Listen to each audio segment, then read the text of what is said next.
காஞ்சிபுரம் மாவட்டம் குன்றத்தூர் சேக்கிழார் அரசு ஆண்கள் மேல்நிலைப் பள்ளியில் நடைபெறும் அரசு விழாவில் முதலமைச்சர் மு.க.ஸ்டாலின் பல்வேறு திட்டங்களை தொடங்கி வைக்கிறார். இது தொடர்பான முழுமையான விவரங்களோடு எமது செய்தியாளர் பாஸ்கர பாண்டியன் இணைந்திருக்கிறார். பாஸ்கர பாண்டியன், விவரங்கள் என்ன?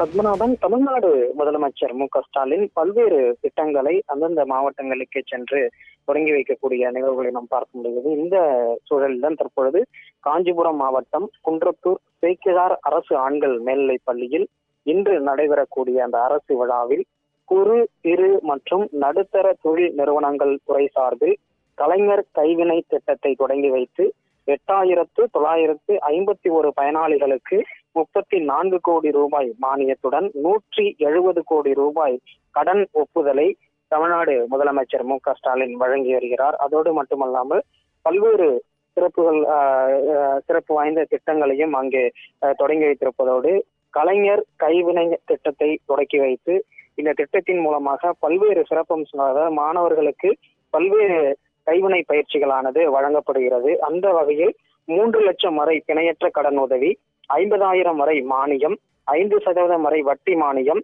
திறன் மேம்பாட்டிற்கான சிறப்பு பயிற்சிகள் என பல்வேறு பயிற்சிகளானது இந்த கலைஞர் கைவினை திட்டத்தில் வழங்கப்படுகிறது. 36 வயது நிரம்பியவராக இருக்க வேண்டும், எந்த வகுப்பினராகவும் இருக்கலாம்.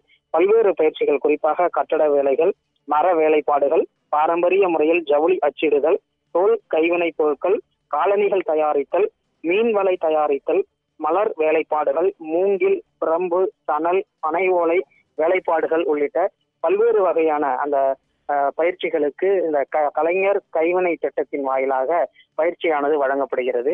இந்த திட்டத்தின் மூலமாக 36 வயது நிரம்பியவராக இருக்கக்கூடியவர்களுக்கு இந்த பயிற்சி வழங்கப்படுவதோடு வங்கி கடன் உதவியும் 3 லட்சம் வரை பிணையற்ற கடன் உதவியாக வழங்கப்படுவதற்கான நடவடிக்கைகளும் இந்த திட்டத்தில் மேற்கொள்ளப்படும். இந்த திட்டத்தினை தான் தமிழ்நாடு முதலமைச்சர் மு.க.ஸ்டாலின் இன்று தொடங்கி வைத்து இந்த கடன் உதவியையும் வழங்கி இந்த திட்டத்தை துவக்கி வைத்திருக்கிறார். பத்மநாபன், முழுமையான விவரங்களுக்கு நன்றி பாஸ்கர பாண்டியன்.